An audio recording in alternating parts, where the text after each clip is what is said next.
Joining us to preview Her Fearful Symmetry is Nan Graham, the editor-in-chief of Scribner. Nan, welcome to Off the Shelf. Thank you. As I like to say, let's begin at the beginning. This is a book that really generated a lot of excitement from the get-go. Well, there were two very unusual things about this. One was that Time Traveler's Wife, which was published by a very small publishing company, an excellent publishing company called McAdam Cage, they kind of, between bankruptcies and publishing mergers, they were not able to exercise their option, which is what gives them the right to see the next book by a writer whom they've published exclusively. So 20 publishers were given this complete novel by Audrey Niffenegger, and 20 publishers fell in love with it and wanted to buy it. So it was one of the biggest competitions for the acquisition of book that I can remember. So this is really a rare opportunity in publishing to get in at book number 2 for an author that's already established. It was a fabulous opportunity, and that's why everyone wanted it. But to Audrey's credit, there are people who have sold their next book without writing their next book, and I don't want to name any names, but they're kind of conspicuous. But she not only wrote the book, she sort of edited the book, working with her agent, Joe Regal. So by the time we got it and all the other publishers got it, it was really close to being publishable. And she did some more editorial work, but she had delivered the goods, and that too is very unusual.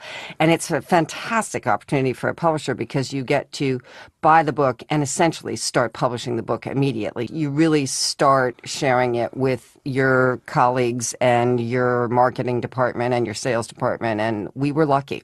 So all the publishers had the chance to read it, which I think only contributed more to the excitement and the frenzy over trying to get it for their house. Yes. Well, it turns out that if you really want to have a successful book, it's important to have a successful read, and she did a fantastic job on this book. Let's talk a little bit about that. What's actually happening between the covers that is going to keep the readers turning the pages? A lot happens between the covers that will keep the reader reading.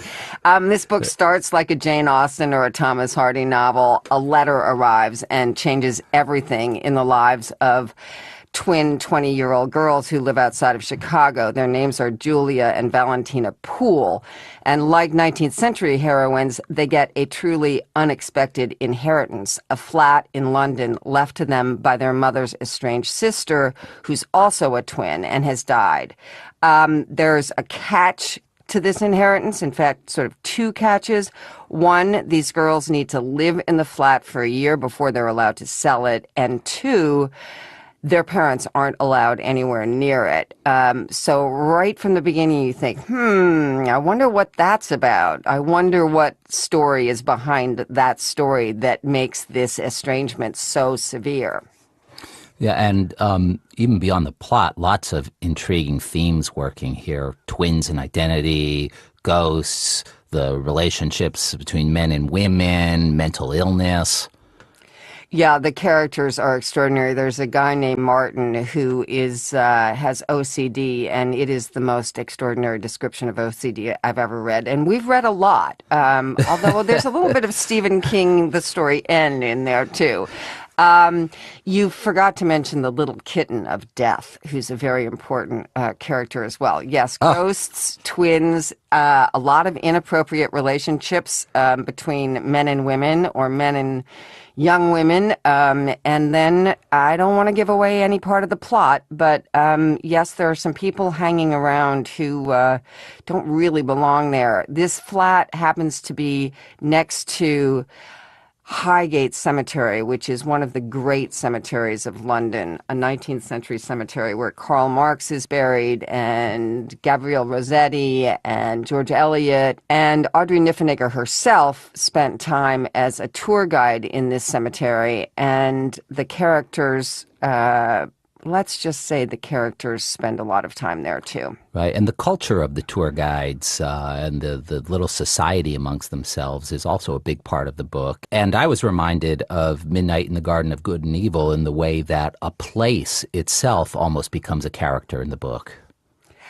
There's no question that the cemetery becomes a character. There's a woman who runs the cemetery, who's fiercely possessive and has very explicit rules about what's allowed in the cemetery and what's not allowed in the cemetery, what you're allowed to do, whether you're allowed to take pictures.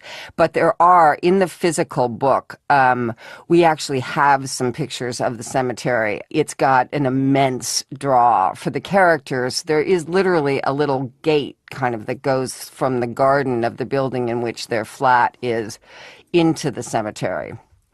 Yeah, the other thing about the book that when I was reading it struck me was that it really is very unsentimental and tough-minded. I don't want to give anything away here, but you shouldn't necessarily come to it expecting a nice, neat, happy finish. No, she's got a dark side. Ghosts are not necessarily benign, as they often are not in fiction, and the characters' motivations are not full of light and generosity in all instances.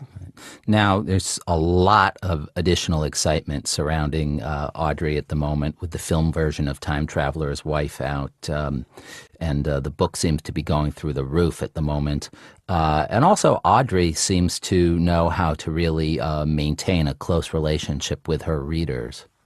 Audrey's fantastic. She is a bookmaker herself. She designs books. She draws. She's got a couple of art books. So on the one hand, she's deeply old-fashioned about sort of the book art, the art of the book. And on the other hand, she's brilliant online. She has lots of Facebook fans. She had lots of people on their Facebook pages say that Time Traveler's Wife is their favorite book, and we are definitely going to do a lot of online work, and I highly recommend that anyone who's listening right now go to Audrey's new website, which is called audreyniffenegger.com. There's also a Facebook page for Her Fearful Symmetry, and that links to Time Traveler's Wife, and there's audio recording from the audio book. There are a couple of videos. She has kept in touch with her readers partly through online. Great. Well, lots to look forward to. We've been talking with Nan Graham, the editor of Her Fearful Symmetry by Audrey Niffenegger, and looking very much like a big bestseller from Scribner when it is published on September 29th. Thanks, Nan, for being on the show. Thank you. For more information about Her Fearful Symmetry, visit www.simonandschuster.com.